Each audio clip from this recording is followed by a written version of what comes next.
You probably already know that duct systems can be a massive headache, and because of that, I wanted to give myself some time to figure out my workshop flow before I committed to a plan. Some time unintentionally turned into 2 full years, and you know what? I think it's time to grab life by the horns and build a freaking duct system.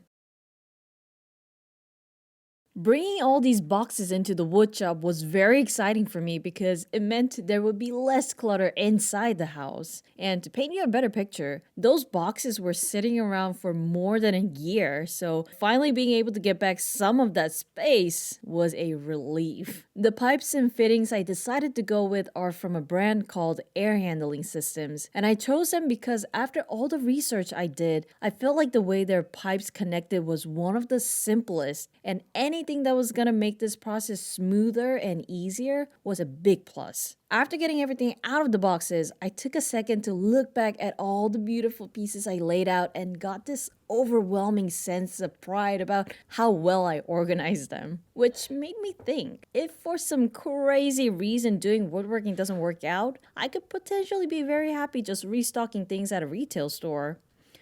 With the work area cleared of junk and my pieces ready to go, the very first thing I worked on was squeezing this coupling into the cyclone separator inlet. The first time I tried to shove it in, I discovered that the inlet was a teeny bit too tight. So I grabbed the heat gun to see if I could soften the edges, and it worked. I pushed the coupling through and afterwards began to work on the ductwork that was gonna be on the floor. The reason I'm bouncing around instead of making the ductwork in a linear fashion is because my glorious and amazing plan was completely eyeballed. That's right. I have absolutely zero strict measurements for this duct system, and the reason for that is because I wanted to give myself a ton of wiggle room for all the unknowns. I'll figure out where I want the main parts to be and dial everything else in from there. And the next part is the perfect example of that. After placing the floor pipes exactly where I wanted them to be, and I'll get back to why I laid some plywood under a little bit later, I'm essentially needing to bridge the coupling I attached in the inlet earlier to them. While my partner held this Y fitting where I wanted it to be, I measured out how much pipe I needed,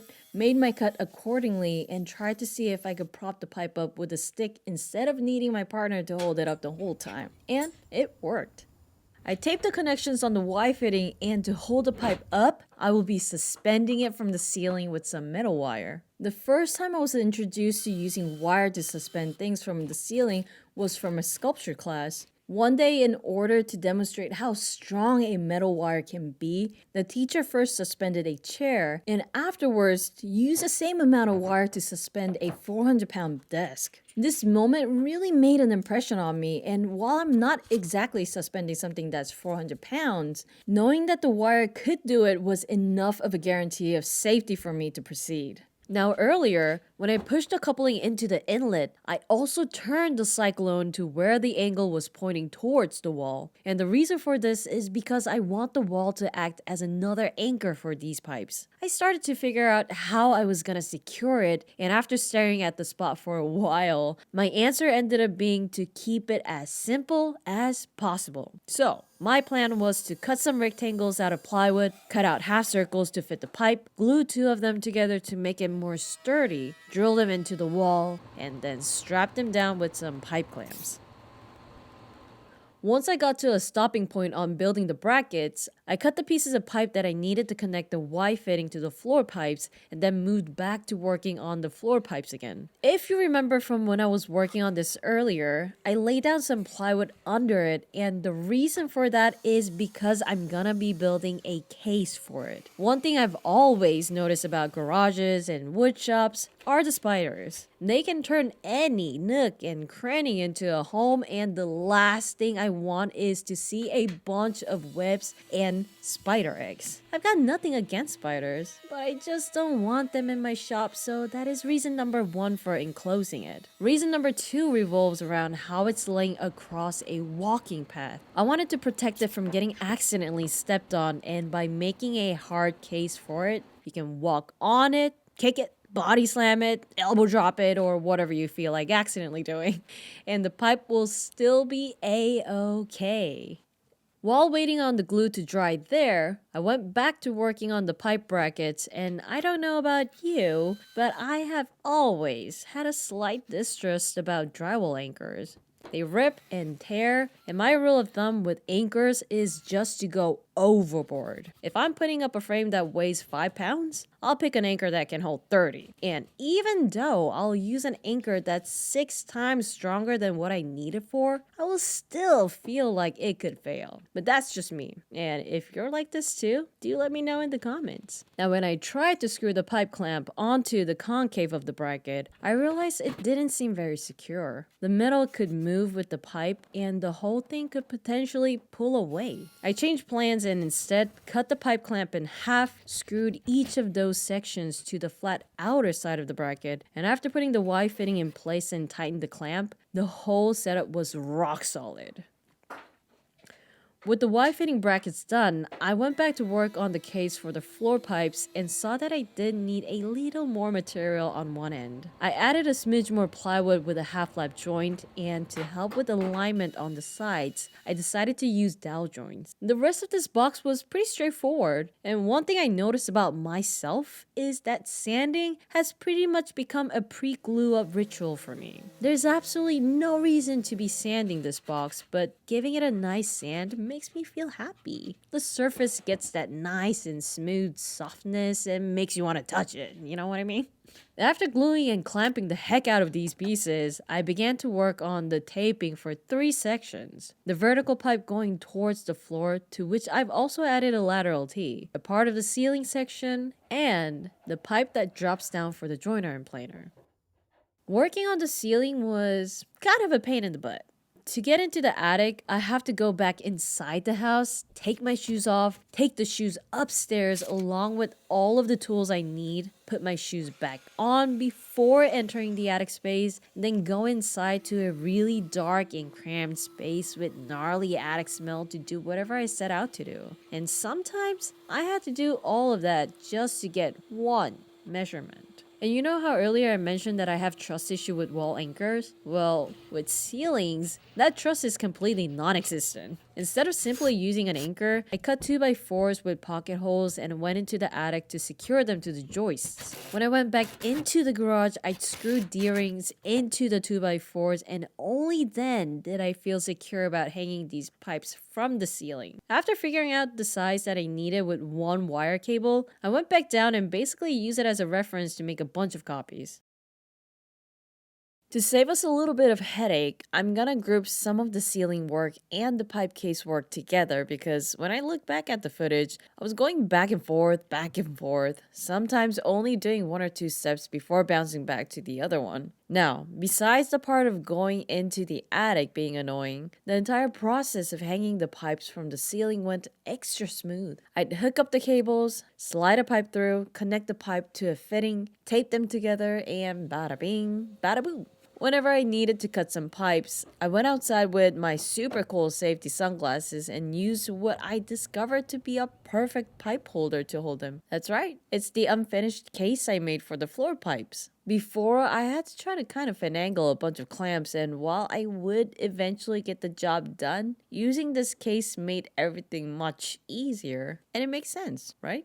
With an easy cutting method in place, all I had to do was repeat those processes over and over again until all the hanging pieces were done. As a fun fact, every connection in this duct system was sealed with only tape, except here. I'm planning to attach a flex hose to this elbow fitting and use it for both the joiner and planer. This means that I'll need to disconnect it, reconnect it, and maybe even move it around from time to time. Adding a screw to this connection will just ensure that the whole thing stays secure. Now, I want this pipe case to be butted up against the wall, and the corner where the floor and wall meet has a soft curve. To align the case with that curve, I brought it outside to give the edge a 1/2 inch round over. After bringing it back inside, I whipped out some sculptwood putty because it's time to do some patching work. One of the corner joints on the case turned out extra sad because I wasn't being as attentive as I could have been. But since this is just a case to cover a pipe, using some sculptwood putty here will be enough to get the job done. I don't really use this product that often, but the times I have used it, and I can't even remember where I've used it at this point, I've always been pleasantly surprised. It's really easy to mix, hardens well, and sands easily. If they ever made a wood species matching putty, I would buy it in a heartbeat.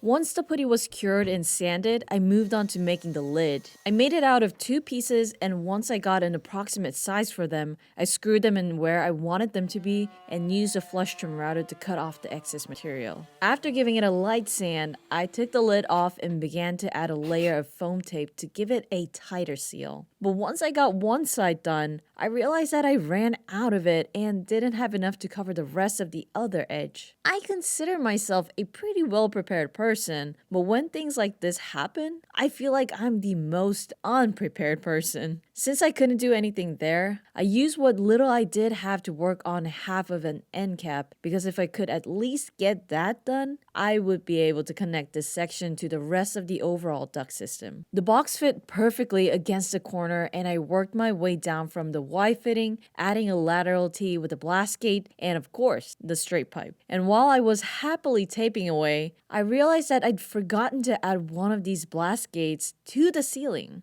Realizing these things is a pain in the butt, but fortunately, it isn't that difficult to remove some tape, and because every part has some wiggle room, installing that blast gate here was not a problem at all. The last segment that I needed to work on is the one that leads to the miter saw. And when I walked up to figure out where I wanted the lateral T, I realized that I'd placed the pipe about a foot away from where I wanted it to be. This means that I will have to redo the job, so here I go doing all the steps again and adding a little bit of extra length to account for the adjustment. Once I went through the entire process, I realized that I was still just a teeny bit off, and instead of redoing the darn thing again, I decided to change things up and work on a different area. I first got started on the bracket for the lateral T, and afterwards, tried to add a blast gate on the 2 inlets on it. For some reason though, the blast gate for the 4-inch would not fit. I was doing everything that I could possibly do for it, but since it was still not budging, I decided to leave it as a later problem and went back to finishing up the bracket and installing it onto the wall. After getting the straight pipe installed, it turns out that it made it much easier to fix the placement of the ceiling pipe. I went ahead and redid the attic and ceiling work here, and afterwards had me a beautiful metal branch.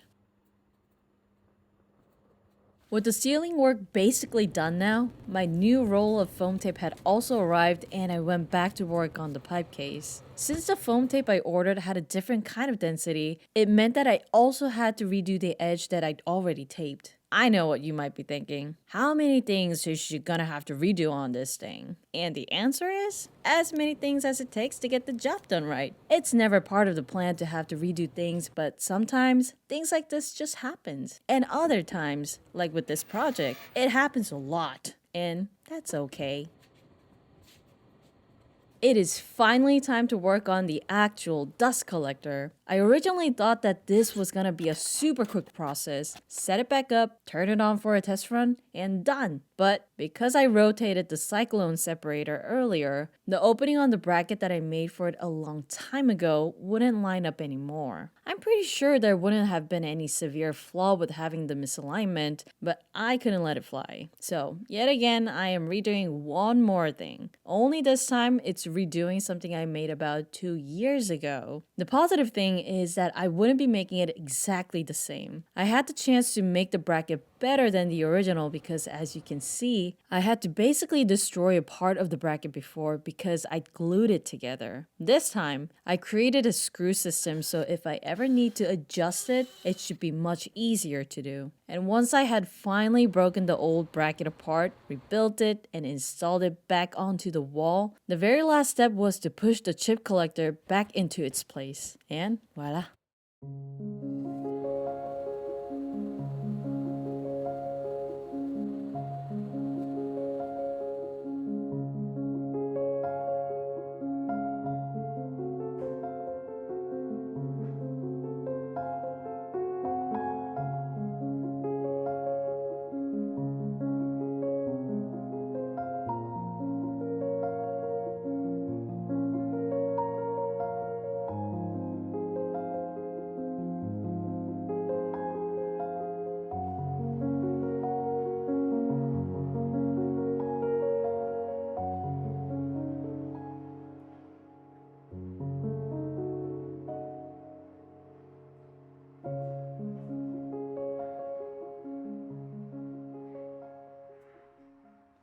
right, so to give you guys a full-on tour of the dust collection system as a whole, over here I have my main dust collection.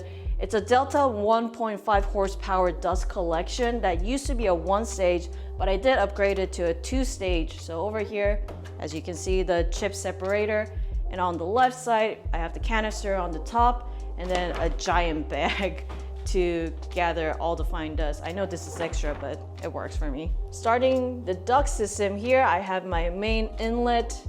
That's a 5-inch inlet, so I use all the pipe as a 5-inch. Why not? So going straight out, and from here I have a Y fitting to spread apart. One direction going down and the other direction going up, but I'm gonna go with the downward direction first. As soon as we curve down, I have a lateral Y fitting. The direction that's going vertically downward is going straight to the table saw, and the other one, I left it open for just like a lot of random usage. I don't know, like there's a lot of parts that I just left randomly open just for any kind of possibility, because why not? So going downwards, going all the way down and curving up against the wall and straight down the road, and then another curve that'll go straight into the table saw. I made a casing for this portion. It's probably unnecessary, but I like to be over the top because I don't want to see any kind of spider web getting all created in all the nooks and crannies, like between the wall or between the floor and the corner and the pipe. So I just made a casing so I can have an ease of mind that there's not going to be any spider webs, and plus spider eggs. And going back to the Y fitting and going upward, we follow up, curve around the corner, and we're going straight down across the wood shop. And there's 2 Y fittings along the way. The first Y fitting, the lateral T fitting, it branches off to the miter saw. So it branches over to the miter saw, and there's another lateral T fitting, and one is reducing to 4-inch instead of keeping it at 5. This is also leaving some possibility for any kind of like tabletop machineries that I might be putting on the miter saw station, such as I have a bandsaw and belt and disc sander. So those might end up being all over here. So that would be for those machines. So once we come back to the second lateral T fitting, now I have a blast gate so I can close and open whenever I need. And then that over continues right here. There's a 90-degree pipe, and then it drops down. And this will be going to both joiner and planer. For the optimization of the shop, I just have to keep one pipe for 2 machines over here. It's not a big deal for switching between joiner and planer. And the other side of the lateral T fitting, it's just left for any kind of possibility. Later in the future, who knows, if I want to put something far in the corner over there, then all I have to do is add more pipe and then connect. Boom, boom, boom. That's the overall tour of the duct system I created this time. And of course, you saw the blast gate on the ceiling. And I know what you're going to be questioning. How are you going to open that? How are you going to close it? Well, I have a lot of sticks around in the shop. All I have to do is open, close.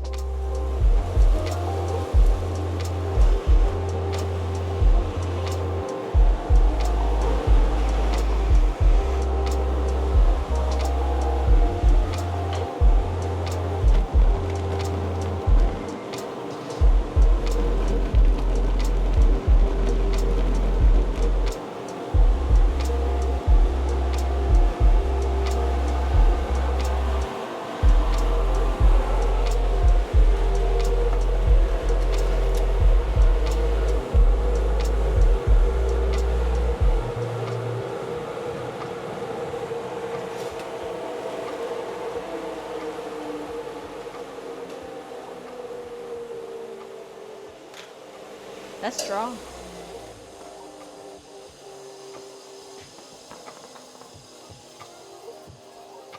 It works.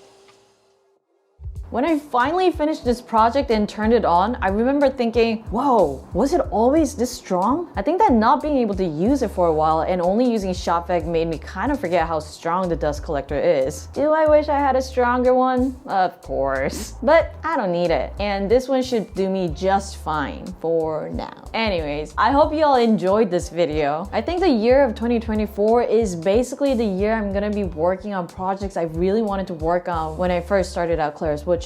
My goal at the time was to do custom furniture as my main job, and whenever I have downtime to work on projects that I do want to build. The problem with that was that the customer always came first. And with so many orders, I had no choice but to use all my extra time towards my customers. It was either that or delay everyone else's project, and on my personal standpoint, I couldn't bring myself to do that. That being said, I am working on building a good handful of side businesses that my partner and I will both be working on, starting with the OM Tech laser cutting machine. I won't go too in depth as to what we'll be making with it because I will be sharing all of that with y'all as we go, and we will also be including what we're making as well as how much we're making from it as a business. Last but not least, I am in Korea right now and things are busy as we've been preparing for a lot of trips and adventures here. All of our adventures will be featured on the YouTube channel Don and Clara, which I will leave a link in the description below. And if you're wanting to hear about the mini adventures with just my thoughts, you can also follow my adventure Instagram account, Go Clara Kim. I know, lots of new things happening. And it's all thanks to my partner for keeping everything managed and organized. You guys, my audience, and especially my Patreon crew. Special shout out to them because many of them have been supporting me from the beginning. And as I've always said and will continue to say, you are all the backbone of this channel, and I cannot thank you enough for the emotional and mental support that just being there has given me. So thank you. If you're wanting to support the channel as well, I will soon be launching our laser cutting business, which will include some inexpensive trinkets, but I wanted to recommend Patreon to you as an option as well. Every month I try to figure out a time to do a Zoom call with my members, and it's been really fun. Just a hangout session, asking questions, learning about each other, and hang out. Link for that will be down below too. That is it for today's video. I wish you all the best. No tongue twisters today because our schedule is currently super tight, and peace out.